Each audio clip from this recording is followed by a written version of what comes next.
دیر کے بعد پھر ڈول نیچے آیا، پھر ویسے ہی پانی چھلکا، انہوں نے چند قطرے پھر منہ میں لیے، اب ان کے اندر ہوش آ گیا، طاقت آ گئی، اٹھنے بیٹھنے کے قابل ہو گئی۔ تو ام شریک نے اب تیسری بار ڈول آیا تو سیدھا ان کے منہ کے قریب آ گیا اور انہوں نے جی بھر کر کے پانی پیا، اور وہ پورے ڈول نے ان کے بدن پہ پانی ڈال دیا اور پورا ان کا بدن جو ہے وہ بھیگ گیا۔ اب جیسے ہی وہ لوگ مکے کے گنڈے اور کفار جو ہے وہ آئے ام شریک کے حال کی طرف کہ اب انہیں لے کر جائے اور مدینہ منورہ کے مضافات میں لے کر اسے چھوڑتے تاکہ وہاں سے اسے کوئی اٹھا لے جائے، جب آئے تو دیکھا کہ پانی جو ہے ان کے بدن پر ہے، جگہ گیلی ہے، اس تپتے ہوئے صحرا کے اندر پانی اور پورا بدن گیلا اور یہ بالکل حشاش بشاش ہے۔ اللہ اکبر! تو ان لوگوں نے پوچھا یہ پانی تو نے کہاں سے لایا؟ تو ام شریک نے پورا واقعہ بتایا کہ میں اپنے اللہ کے دین پہ قائم رہی، میرے اللہ نے میری یوں مدد فرمائی کہ مجھے آسمان سے اس نے پانی عطا کیا۔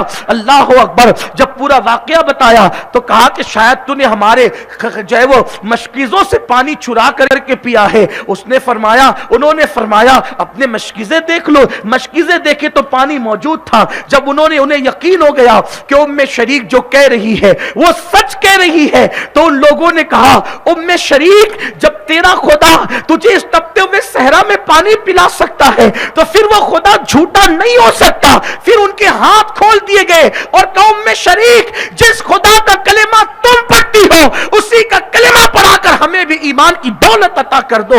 اے خاتون جنت کی کنیزوں، یہ تھی صحابیات کی قربانی کہ انہوں نے اتنی بڑی بڑی قربانیاں دی، اتنی عظیم عظیم قربانیاں دی، اور اتنی قربانیاں دینے کے باوجود بھی اللہ اکبر وہ اسلام سے ایک انچ ہٹنے کے لیے تیار نہ ہوئی، بال کے نوک کے برابر بھی بلکہ اس کے 1000ویں حصے کے برابر بھی وہ دین کو چھوڑنے کے لیے، دین سے دور ہٹنے کے لیے تیار نہ ہوئی۔ آج الحمدللہ نماز پڑھنے والوں کو مارا نہیں جاتا بلکہ نماز پڑھنے والوں کی تعریف کی جاتی ہے۔ آج تلاوت قرآن کرنے والوں کو وطن سے باہر نہیں کیا جاتا بلکہ تلاوت کرنے والوں کی عزت کی جاتی ہے۔ آج جو ہے نیکیاں کرنے والوں کو جو ہے وہ جلایا نہیں جاتا بلکہ نیکی کرنے والوں کو لوگ آنکھوں پہ اور پلکوں پہ بٹھاتے ہیں۔ اے خاتون جنت کی کنیزوں، ایسے وقت میں بھی اگر ہم نیکی نہ کریں گے تو کون کرے گا؟